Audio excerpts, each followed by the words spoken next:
Welcome.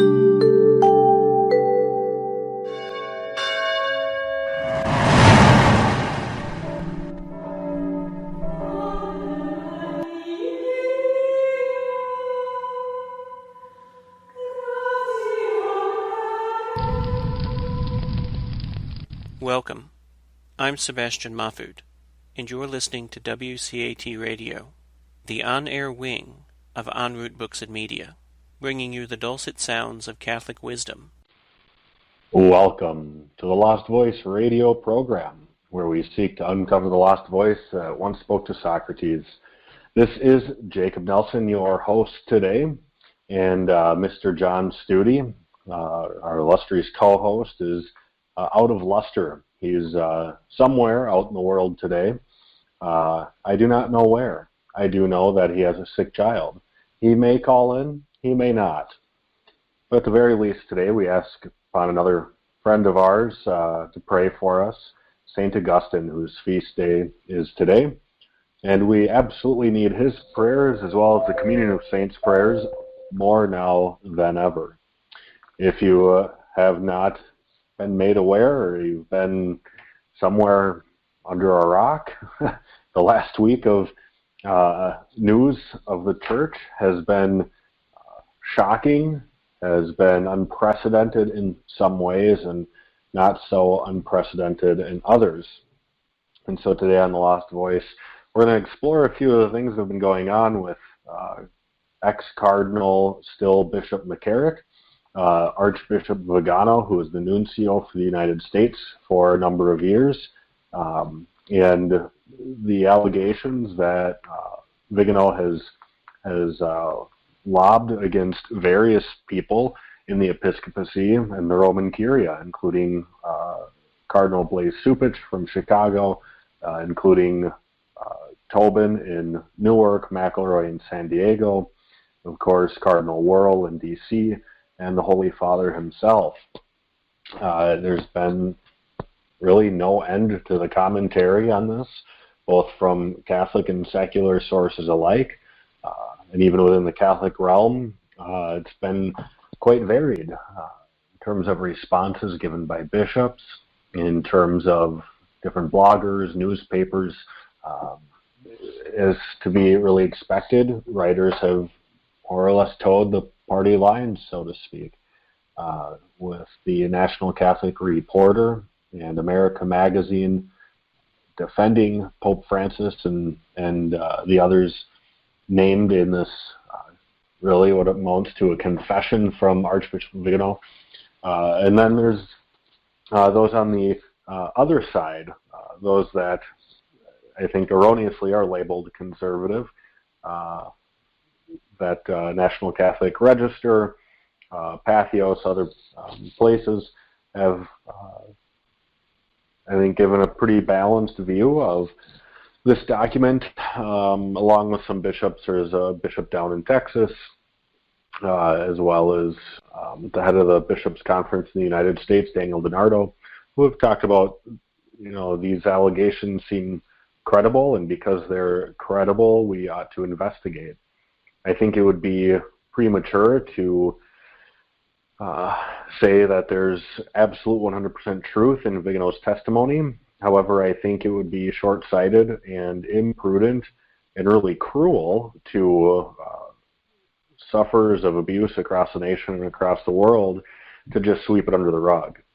And so here on The Lost Voice, we're going to try and strike that balance of giving voice to it, and also giving tips on what we can do as lay people, and if there's any clergy out there, what you can do as a clergy person, a clergyman, to affect proper change in the church. There's no doubt that we are in a time that is in great need of true reformation. The Reformation of the time of Martin Luther wasn't necessary as well. Martin Luther did it the wrong way. He revolted, as well as the other Protestants of the time. They revolted against the church. And then there's the true reformers, men like St. Ignatius, St. Francis de Sales, who, for love of the church, spoke out against the abuses found within her and spoke and proclaimed the truth. And that's the reality right now, is that more than ever, we need the truth. We need the truth of what has occurred with ex-Cardinal McCarrick. I prefer to use the term ex-Cardinal for him instead of Bishop McCarrick, because the term bishop is quite unbecoming of his conduct. And we know at least the truth of McCarrick, the allegations against McCarrick, because he was under penalty from Pope Benedict. And the allegations against him were widely known throughout his tenure in Newark and Washington, D.C. But as far as the other people noted in this testimony from Archbishop Vigano, whether it be Blaise Supich, Tobin, Worrell, McElroy, and various members of the Roman Curia, to this point, we only have Vigano's testimony to really go on until the documents he cites and the people he references come forward and lend their voice as well. And there have been a couple. I think a bishop, or at least a priest by the name of Berthon. He's a Frenchman. He has said that what Vigano has written is true. And so there's some other voices out there backing him up. But there's a few pieces to this that we're going to look at, and I want to begin by saying this is by no means exhaustive. I am not a lawyer. I'm not a blogger. I'm simply a layperson who loves the faith and wants to help spread the faith. And really, in order to do that, we need the truth and we need history to be clearly disseminated. We need to know the history, and as lay people, we ought to demand this history be known. Who knew what and when? That's kind of the tagline right now. Who knew what and when, so that we can make those assessments. Is that realistically going to change our faith or the church? No. We ought to have faith not in mortal men, but in the offices that Christ has established.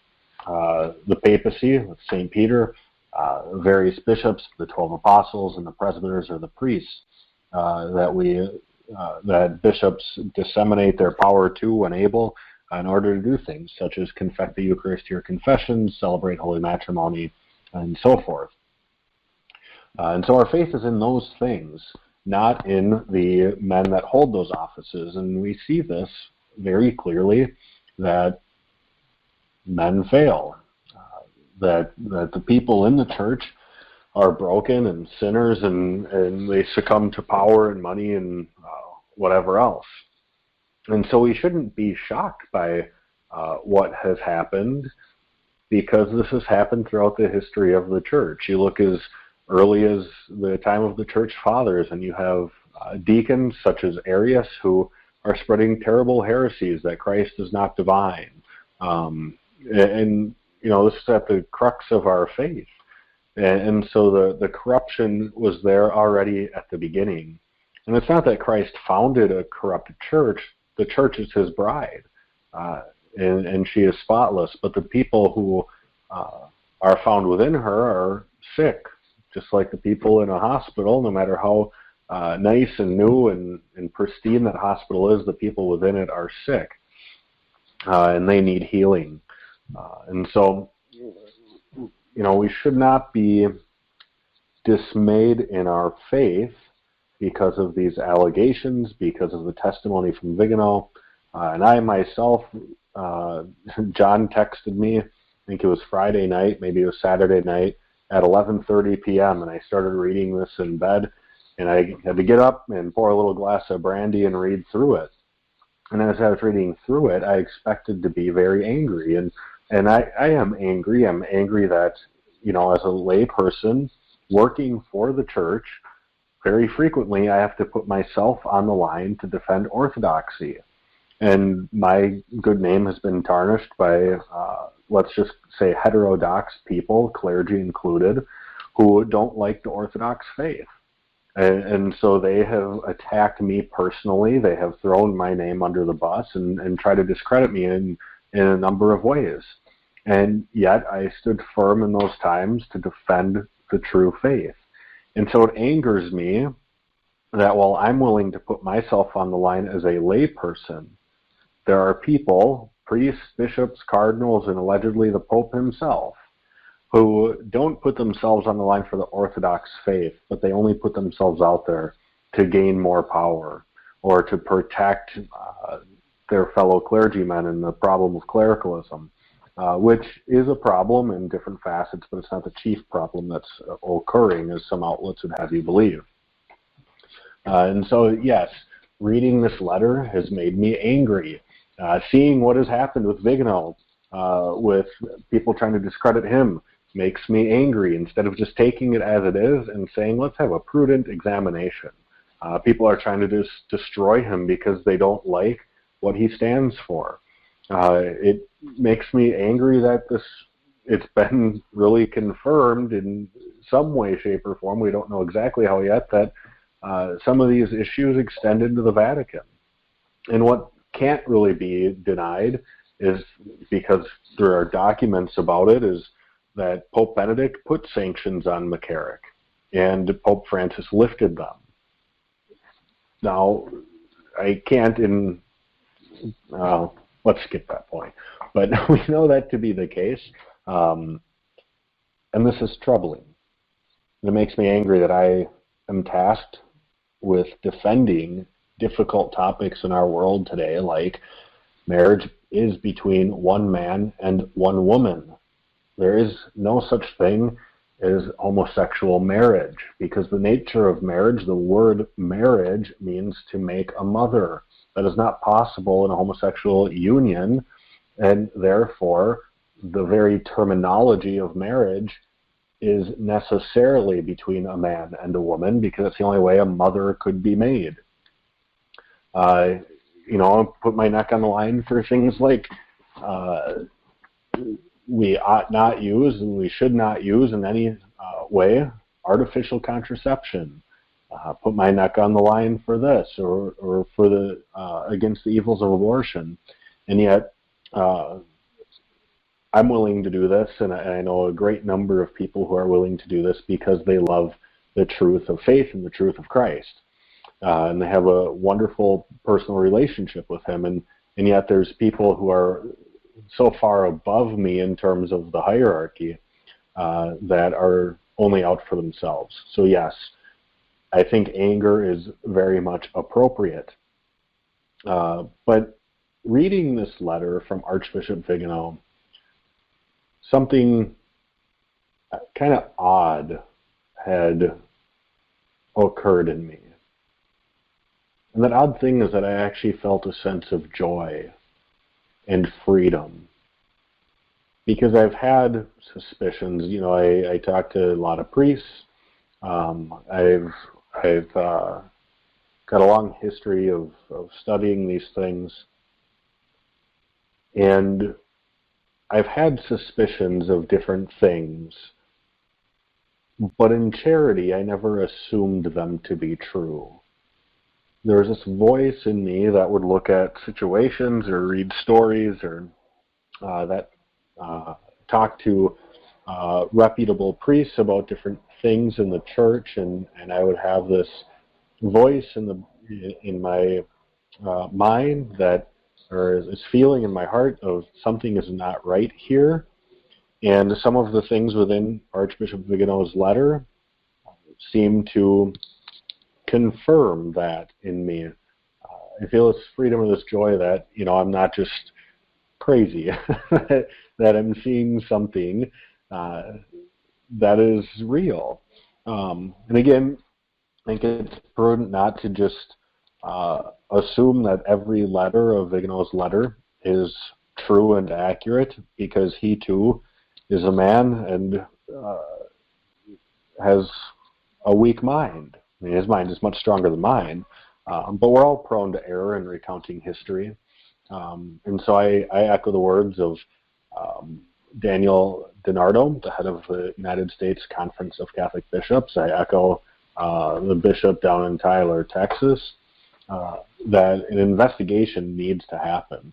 And if there is any credibility left in Pope Francis and the hierarchy of the church, particularly in America, in Chile, in Honduras, in other places where terrible abuses are going on, if there's any credibility left, every one of these individuals need to support an investigation because various bishops and people who know Vigano have attested to the fact that he is an honorable, honest man.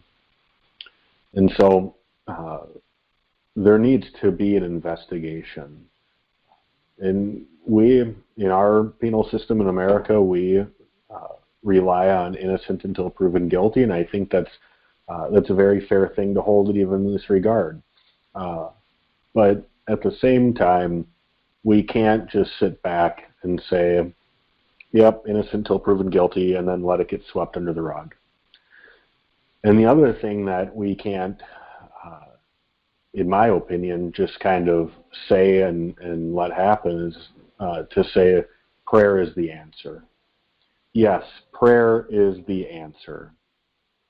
But prayer is a participation and a communication with God. And we see throughout Scripture that prayer requires our participation, not just in terms of the words we say, but in the actions we do with our life. You look at Moses, who was overseeing the battle before him, and he was praying to God for the sake of the Israelites. And every time his hands were raised, the Israelites were winning. And when his hands fell, the Israelites would die. And so as long as Moses was participating and doing his part, both prayerfully, spiritually, but also physically, then his people would be victorious. And he couldn't do it on his own. He called in, I think it was Joshua, I don't recall offhand. Studios here, he would know. He has like all of the Bible memorized. But he called in 2 friends to hold his arms up. Okay? And so we need to participate, not just say, well, if I do an extra rosary every day, I've done my part. We as lay people need to make our voice known. And for too long, I think people have just subscribed to the idea that, well, if I just do my part in my own little corner of the world, then all will be fine. And at least I can rest my head knowing I've done my part. That's part of it. That is absolutely part of it. We need to do that. More prayer, more fasting, more penance. Great. Do more of it all. But beyond that, with a situation like this, bishops and priests need to hear from the lay people what they need to hear and what they need to see done and what they expect to be done. You know, the church is not simply for the priests. It's not for the bishops. It's for every child of God. It's for every baptized individual. And it's for everybody to seek to bring them into the fold through baptism. And because of that, we can't just say the bishops have it covered or the priests can take care of it. We need to do our part in communicating. I was just at a training this morning, and one of the things that was brought up was that the most successful nations in the world, you look at ancient Rome, Greece, the Chinese dynasties of long ago, and the most successful nations in the world, the most powerful nations in the world throughout history, did not rely on economic power, military might, or other means that we might expect to elevate them to be the most powerful nation. The thing that actually elevated them to be the most powerful nations in the world in their respective time periods was communication. And the nations that used communication the most effectively were the most powerful. And if we flip that a little bit, if we change our perspective a little bit, we need to apply it to the war of nations between Holy Mother Church and the forces of hell. Unfortunately for us, it requires our action. And we might be scared. We might not know where to go. We might not know what to say because none of us have been through something like this. And it's okay to not know where to go. It's okay to be scared, and it's okay to not know what to say. We ought to take time and use those extra prayers and penances to ask God to inspire in us the words that He wishes us to say, to communicate effectively. Because the reality is, we lay people out and about in the secular world are really on the front lines. Do you know what you're going to say when you go to your job or you're in the supermarket or something of that nature and the topic of the church comes up? Or the topic of McCarrick or the topic of Vigano's letter? Do you know what you're going to say? Have you reflected on it? The reality is we are on the front lines. And if you look at any war, the generals can only be as effective as the news they receive of what's happening on the front lines. And our bishops can only be as effective if they're getting the news from the front lines of this war. This is not the case of simply men following deviant passions. That's part of it. But if we were to reduce the whole issue to simply men following deviant passions, this is too hard to wrap our heads around. Why would somebody become a priest and dedicate their lives to the service of the church and the service of Christ if they're going to act the way that McCarrick did, or the way that Vigano alleges other bishops and priests have acted? The war is not simply about the frailty of a man following his deviant passions. The reality is, the war is truly between good and evil. The only way to truly understand this whole issue is to see it as a battle between Satan and the church. And we're a part of it, whether we want to admit it or not, whether we like it or not. And so we have to be communicating what's going on, not just in our workplaces or our families, but what's going on in our hearts. We need to find a way to communicate that to our bishops, to our priests. By the way, if anybody does want to call in and talk about this, the dial-in number is 844-801-6666. It's 844-801-6666. The access code 914121. And so feel free to call in today. But we need to be willing to communicate this in whatever way that we deem possible. Not every one of us is going to be able to put pen to paper. Not every one of us has a radio show. And if we do have a radio show, not every show is as big as, say, a relevant radio show. Drew Mariani or Patrick Madrid. Some of us have small shows, like, the Lost Voice radio show. But, even if this only affects 100 people or 200 people or whatever it is, it's one small drop in the bucket to continue bringing this to light. If we allow this issue to crawl back into the dark or to be swept under the rug, or even worse, for it to be distorted by mainstream media, then we have failed. We have failed not just ourselves, but we've failed our generals, that is the bishops, and we have failed the bride of Christ. And it takes more than one person, but with that same mentality of, I'm going to take care of my own little corner of the world. Not one of us is going to probably end up in the Vatican City State with a one-on-one meeting with the Holy Father. And so what can we do with our talents and abilities, with our passions and our feelings right now, and that's to communicate with those around us. One such communication I would like to read, because I think it's an excellent response, which is from the extraordinary ordinary of Robert Morlino, Bishop Robert Morlino of the Diocese of Madison, Wisconsin.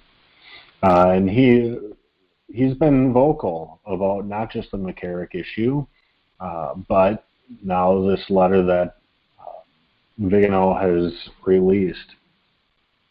And so I'll read his statement here.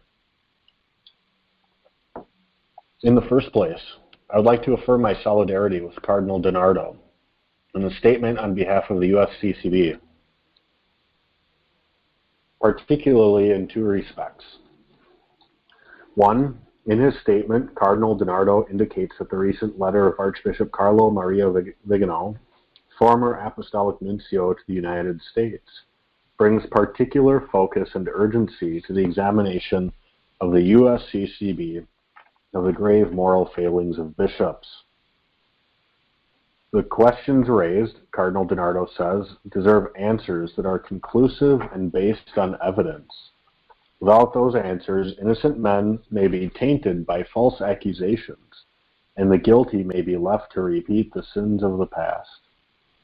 And two, and Cardinal DiNardo continues, we renew our fraternal affection for the Holy Father in these difficult days. With those convictions and sentiments, I find myself completely in solidarity. However, I must confess my disappointment that in his remarks on the return flight from Dublin to Rome, the Holy Father chose a course of no comment regarding any conclusions that might be drawn from Archbishop Vigano's allegations. Pope Francis further said expressly that such conclusions should be left to the professional maturity of journalists.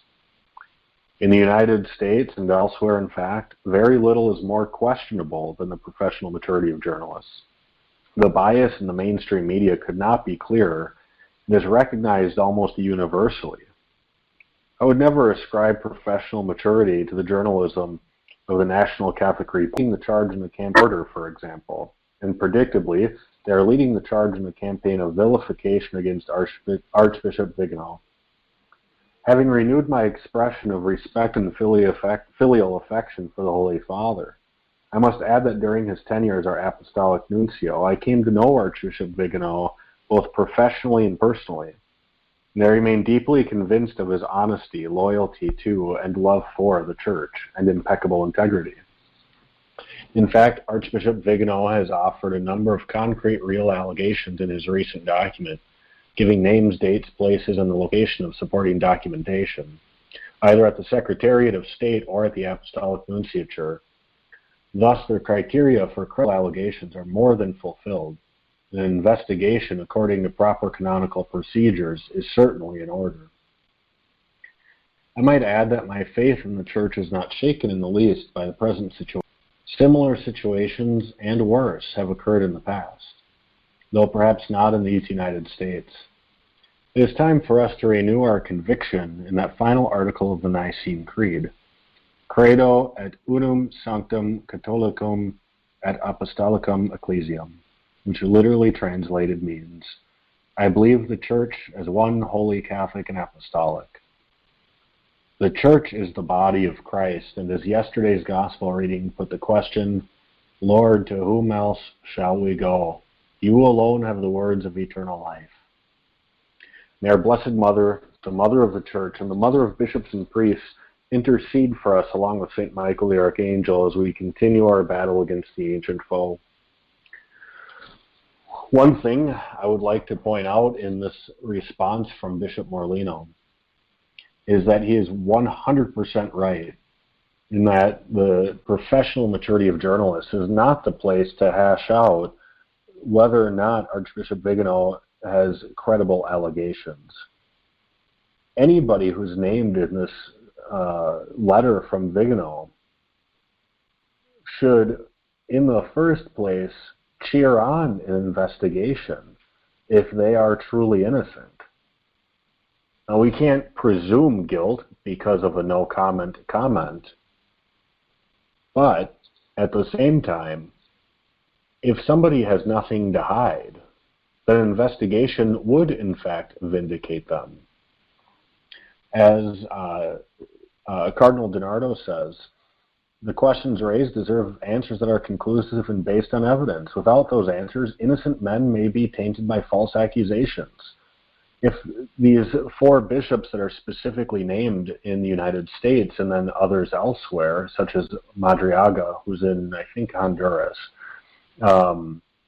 if they're truly innocent, then an investigation removes any taint from their name. And so everybody should be cheering on an investigation into this because of the office that Vigano held. He was the former apostolic nuncio. That means that he was the highway of information between our bishops here in the United States to Rome. And so he has much information that he could reveal. He was in a position to know everything that he alleged. And so whether or not his allegations are true, they need to be investigated. Any outlet that is not saying an investigation is appropriate at this point, in my opinion, is bunk, is completely irreputable. And so a place like National Catholic Reporter, who is just trying to taint Vigano's name, that's not journalism. That's partisanship. Journalism would be to dig into the allegations, regardless of one's feeling about who Vigano is and what he stands for, but to dig into these allegations and come up with a conclusion. If the journalists are not going to do that, if they're not going to call for an investigation, if they're not going to do something that's in line with journalistic integrity, and instead just vilify the man for seeking to clear his own conscience, then they have no business even being read. There's no reason to be reading the National Catholic Reporter at this point because they don't care about the truth. They care about protecting their own, which is the exact issue that we've had for the last 16 years. That people are covering for one another when in reality the truth of these issues need to come to light. And so the same issue that has got us from the 2002 crisis of the abuse of minors to now, which is bishops covering for bishops, is the same practice that something like the National Catholic Reporter is taking part in. Instead of calling for the investigation to clear the names of those that they hold dear, or find guilty those that have done horrible sins, they're vilifying the man who's saying we need to take action. And by doing so, they're covering for the failings of others once again. And so, in my estimation, in my opinion, for whatever it's worth, I think the National Catholic Reporter should be completely abolished. There's no reason for it. All they're doing is tainting what should be a purification of the church. The National Catholic Reporter doesn't care about the church if they're not calling for an investigation. They care about ideology. Which brings me to another point. This is not a question of conservative and liberal Catholic. In fact, the idea of conservative and liberal Catholic should never even cross our minds. It should never cross our tongues. There is no such thing as a liberal Catholic. There is no such thing as a conservative Catholic. Because by doing that, by labeling yourself as such, you are putting politics and the governance of man ahead of your faith in Christ. Let me say that again. By labeling yourself or others as a liberal or conservative Catholic, you are putting the governance of man ahead of your fidelity to Christ. The reality is, the debate is between those who desire the orthodox faith to triumph versus those who wish to change the teachings of the church, which we would call heterodox, or two teachings. or multiple teachings. And so anywhere we see the labeling of conservative or liberal Catholic, we ought to take pause. And anecdotally, and I might be way off on this, and I'll be the first to admit it if somebody can provide evidence or numbers, but typically when I see those labels, it is liberal outlets labeling people as conservative Catholics as if they're a boogeyman. I don't see Orthodox Catholics as much labeling people as a liberal or a conservative Catholic. And if they are, they shouldn't, quite frankly. I believe in all the church has to teach. I am an Orthodox Catholic. I believe in the one teaching of the church.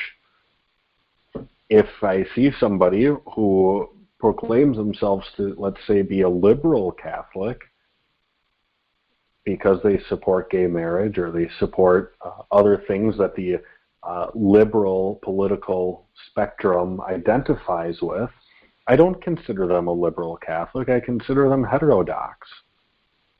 And the reality is, the reason why these labels have been imported into the church is because if we create factions between liberal and conservative Catholics, we can start to see that people can hold on to their Catholic identity and remain in the church while dissenting from her. They can hold on to liberal positions or conservative positions that are at odds with the Catholic faith. They can hold on to them while remaining Catholic. They remain in the church while trying to change the church. But if we change that and we go to Orthodox and heterodox Catholic, well, really it would be Catholic and not Catholic. You're either Orthodoxly Catholic or you are not Catholic. You believe in other things that aren't Catholic. But if we move that direction, then you can't hold on to beliefs that are erroneous or heretical and still call yourself Catholic. And so these political labels are dangerous to the faith, they're dangerous to the cleansing of the church, and they ought to be eradicated. And we'll see that those holding on most tightly to those labels are the heterodox Catholics, because if they are heterodox, they have separated themselves from Catholicism, but they don't want to leave the church. Some of them might be good-natured and just love being Catholic, and they just disagree with some teachings and they don't know any better. But a great number of them wish to remain in the church so that they can be activists and change her. And that's simply not going to win in the long run, so it's stupid to begin with. But this is the reason why we need to be very clear in our language. If you see liberal and conservative Catholic, change the language. Do yourself and do the church a favor and change the language to Orthodox and heterodox, or Orthodox and unorthodox, or faithful and unfaithful. Because the reality is, until we start having clear messaging about what is within the content of faith and what is not, we're never going to clean this issue up. We're never going to clean it up. We need to be very clear when somebody is in line with the true faith and when that person is not. Again, feel free to call in 844-801-6666, access code 914121. Beyond this political labeling found within the church and these outlets who are railing against Archbishop Vigano because he's quote-unquote a conservative Catholic and doesn't line up with their ideals as a progressive or liberal Catholic, when in reality Vigano is an Orthodox man who stands for things that the progressive movement does not. Beyond this, I would like to move to that other response that I've gotten a little bit sick of, which is the idea that prayer is going to just solve the problem. Let's take that as our premise and dig into it. It's true that prayer is the response that's necessary beyond writing to bishops, writing to priests, whatever it is, making our voice heard. We need to be people of prayer as well. But I would challenge that a little bit and say prayer as we have always prayed is not going to solve it. The status quo is not good enough. And so we should add in penances, we should add in rosaries, we should add in other forms of prayer. We should make special visits to our parishes, our parish buildings, and if our pastors don't have the church open during the day and into the evening, we should contact them and ask them to have the doors unlocked, because we need to have great access to being in front of the altar. So we should make special pilgrimages to our parishes, and maybe make special pilgrimages to parishes of the saint of the day. For instance, today is St. Augustine. If there's a Catholic Church of St. Augustine somewhere in your diocese, maybe make a special pilgrimage there to ask for his intercession, and likewise on other feast days. But the one thing I would argue, and I think it's very important in our time, is that if we're going to say that prayer is the answer, we need to look at our greatest prayer and admit that we have not done well expressing it, which is the holy sacrifice of the Mass. In parishes around the world, really, but specifically across this nation, we have failed immensely in our Catholic identity. If the Eucharist is truly the source and summit of our faith, we have failed tremendously in expressing that. Does your parish use a chin paten during reception of Holy Communion? If not, why not? Isn't every crumb of the Blessed Eucharist sacred and the precious body, blood, soul, and divinity of Jesus Christ? What happens if that host falls when Father or an extraordinary minister of Holy Communion is distributing? Does it just fall to the ground? Do we have outrage? Maybe not outrage. Are we hurt when that host falls? Chin patens are not that expensive, and they're not that hard to train altar servers to use. Are we using the tools of the trade, so to speak, within our faith to express the sublimeness and the beauty of our faith? For the most part, I would argue no. Chin patens are a very easy place to start. Okay, let's elevate and express the beauty and dignity of our faith. But beyond that, if you walk into any given Catholic church during Sunday Mass, is it really that different from a Protestant service up the road? If there was a stranger just going church to church, didn't read signs, and they walked in, could they tell it was Catholic? Could they tell there was something different about that church versus the one up the road?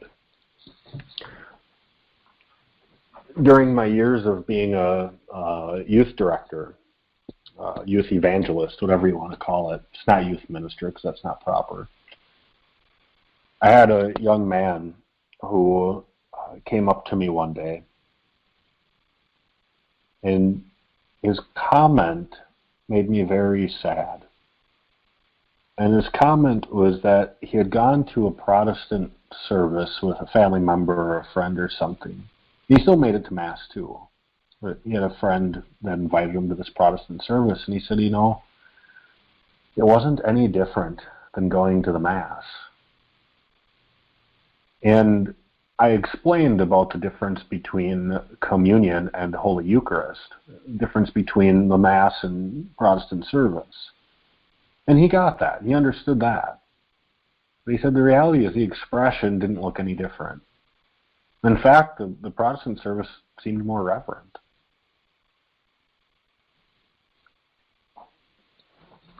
And I think we're having some difficulties on the broadcast.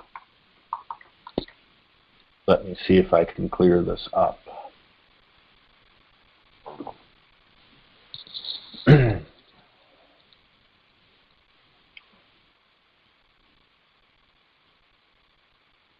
All right. We're back. Thank you to my wife for listening and alerting me to this. We don't have playback in my own headphones. But this young man was talking about how the Protestant service was not any different than the Catholic service and Catholic Mass.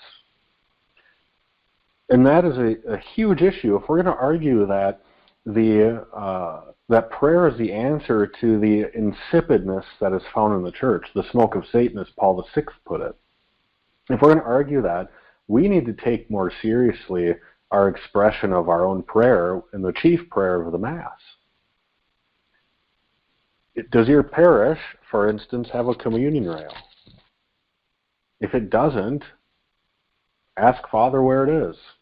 There's a good chance it was taken out and it's somewhere in storage.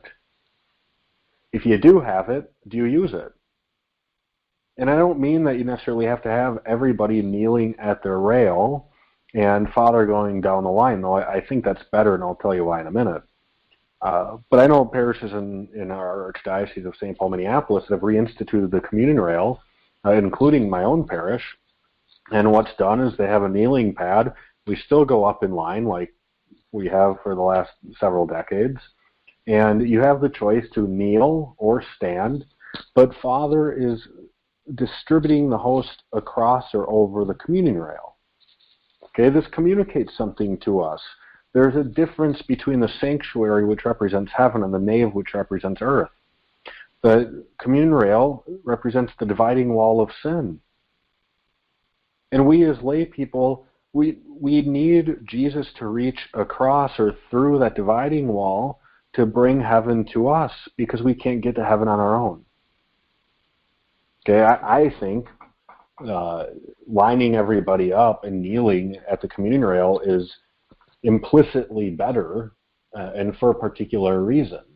Again, our body language communicates something. This is one of the chief points that John Paul II made in Theology of the Body. Our body communicates something internally, moves from the internal to the external. And the thing that this would communicate, I was reflecting on this yesterday, is that when we all go up in line and Father is stationary with the host, it accentuates or magnifies our action, because we are the ones moving to Christ. If, however, everybody goes up, they all kneel at the communion rail, and Father is going down the line, giving the host one by one, and he's the one moving. A, it's far more efficient. But B, it highlights Christ's action, that he is the one coming to us, that he is pursuant of us, that he is the first actor. And there's this beautiful communication then that Christ comes to us, he gives to us, and then in that same moment he commissions us to go and make disciples.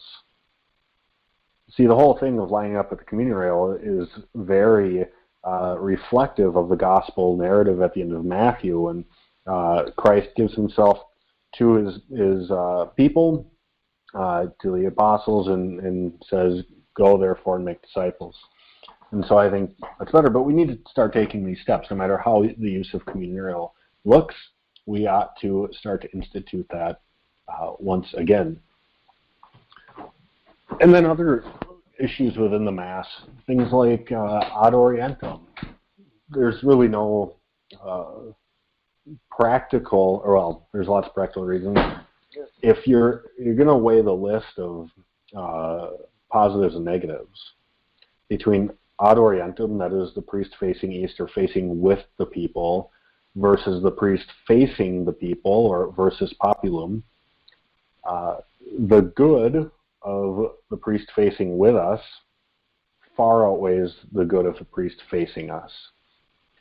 The reality is, I mean, if you're going somewhere, you're taking an Uber, and you get in, close the door, and say, okay, I want to go down to the cathedral or something, and the Uber driver somehow swings his chair around and says, all right, we're on our way. And they're facing you, that's not going to freak you out? Are you just really going to sit in the back and say, well, I want to see what he's doing. I want to see what that driver is up to. That's the most preposterous thing I would ever imagine. What does it matter what the driver is doing? Wouldn't you rather the driver have his eyes on the road and be facing with you? But besides that imagery, we look at the idea of the elevation, and the elevation of the host is to the Father through the crucifixion on our behalf, and that we have to go through Christ's representative, who is the priest, to approach the altar. The priest's proper place is between the lay people and the altar of God, because we must go through the representative of Christ. We must go through the vicar of Christ in order to get there. And so if we're going to quip that the answer to this insipidness in the church is prayer, we better be ready to assess our own fidelity to prayer, because the status quo is not good enough. We cannot pretend that just doing the same thing day in and day out that we've done for the last year, 5 years, 10 years, 20 years is going to change anything. We've gotten into this position because people have precisely not changed. And so, we should be angry about the allegations that Vigano lays forth. We should be angry that priests and bishops have covered things up. We should be angry because of abuses against children, against post-pubescent boys and girls. And we should be angry about the infidelity of our hierarchy. But we also need to be willing to change ourselves. We need to be willing to look in our own lives and say, where can I do better?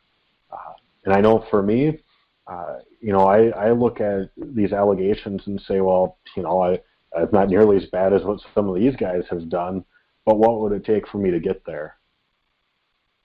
Am I being lazy in my own faith? Am I taking it for granted? Am I not praying as much as I should? Am I not taking it seriously? And because I don't want to be like them. And I know the reality is that I'm a weak, frail, feeble man. And if I'm not mindful of my own frailty and of the need for Jesus Christ, then I don't suppose I would probably ever be a priest or a bishop covering up abuses, because I'm married. But there's other issues that I might acquiesce on, or I might be weak on if I'm not careful. And so this is a prime opportunity to, number one, reform ourselves, reform the areas in our lives where we are weak. It's a prime opportunity to increase penances. And in my opinion, the bishops have taken penance and made a joke out of it over the years, to make Lent as easy as it is now, to move things like Ascension Thursday to Sunday. It just drives me crazy every year, as if we can't go to Mass twice a week. I mean, come on. Why why would we change that and say, well, it's too hard for people to get to Mass on a Thursday, when they still require us for Holy Days of Obligation for things like the Immaculate Conception, the Assumption, Mary, Mother of God, things of these Holy Days of Obligation, but somehow the Ascension isn't important enough to keep on a Thursday. The bishops have really let us down in this regard as well. Spiritual neglect, let's call it. And so we, as lay people, if the bishops are not going to lead us, we need to take it upon ourselves to increase our penances and to be stronger in our own faith. And that's where the credibility is going to come from when we do write to the bishop, whoever our bishop may be, when we do write to our priests. And I challenge every listener that's out there to write to your bishop. I don't know who your bishop is. They might be a cardinal, they might be an archbishop, they might be a bishop. But to write to them and say, what is your stance on Vigano's letter? What is the stance of my spiritual home, this diocese or this archdiocese, in response to this? Are you calling for an investigation? Are you angry about it? Are you angry that your episcopacy has now been tainted and weakened and your moral authority is now gone because other bishops have abused and have covered up abuse for years? Are you angry? And we as lay people have a right to know where our spiritual leaders stand. We do. And if you're a clergy member out there listening, I hope you're angry. I hope you're angry and upset by this. And I hope that you also take the opportunity to assess how well the chief prayer of the church is being expressed in your particular parish. Are there areas that you can improve? And fear not the revolt of the masses when you are more faithful to the Mass.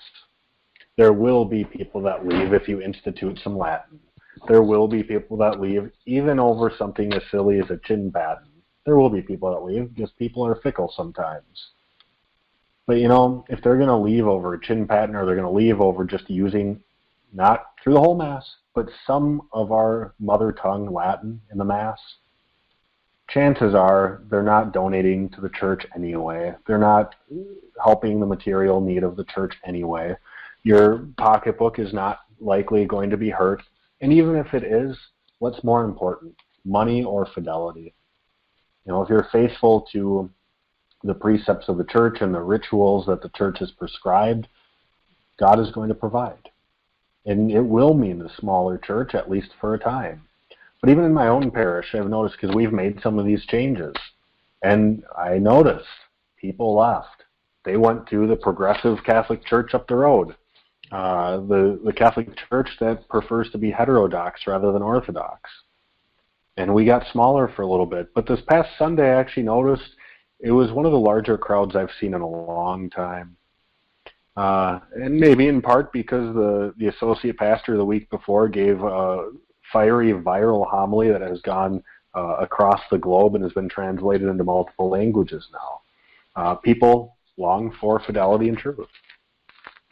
But fathers out there, do not be afraid of making liturgical changes. We lay people need it. We need the beacon of truth, and quite frankly, we need the sense of otherworldness, that the Mass offers us when it's done beautifully and reverently. Because this world is screwed up. We need a sense of the otherness of the Mass to transport us from the difficulties of this world into the glories of heaven. So be not afraid to institute some Latin, some chin patens, the communion rail. If you want to move to, say, distribution on the tongue only to avoid different abuses against the Eucharist, use intinction, because then people can't receive on the hand. Get creative, fathers. And lay people, encourage your priests, not just with the changes you want to see, but these are dark days for our beloved priests, our faithful priests. They're very difficult days. I know there was one priest in Pennsylvania who was attacked after the grand jury report in Pennsylvania came out. He was attacked in the sacristy after Mass, and the attacker yelled, "This is for the children." He had nothing to do with the abuses in Pennsylvania. And so these are dark days for our priests. They need our love and support. They need our affirmation because it is difficult to be a priest. And so pray for your priests. Encourage them in their vocation and thank them for their vocation and service to the fidelity of the church. But also make known some of the things that you hope to see to help increase your own fidelity and help increase fidelity to Jesus Christ and His church. That more or less wraps up the show. We have just about a minute remaining, and John Studi never called in, so please send angry emails about John and his lack of fidelity to our show. Our email is lostvoice@wcatradio.com. It's lostvoice@wcatradio.com. If you want to call in the future, go ahead and write our number down. It's 844-801-6666 with access code 914121. And feel free to call in the future with your questions, comments, complaints, critiques, and happy thoughts as well. But feel free to invite people to our show, to listen in further, and to be a part of the Lost Voice. as we continue to recover the lost voice of wisdom, which clearly is so lacking in our world and even in our church right now, to help recover the beauty of wisdom, of truth, of goodness, so that we might help set the world on fire for Jesus Christ and help people fall in love with our mother, the church. For the Lost Voice radio program and for John Studi on his behalf, I thank you for listening today, and we'll see you next week, same time, same place, 1 p.m. on WCAT Radio. God bless you. We hope you enjoyed the program and will join us back for another show on WCAT Radio. This is Sebastian Mahfood. Good day.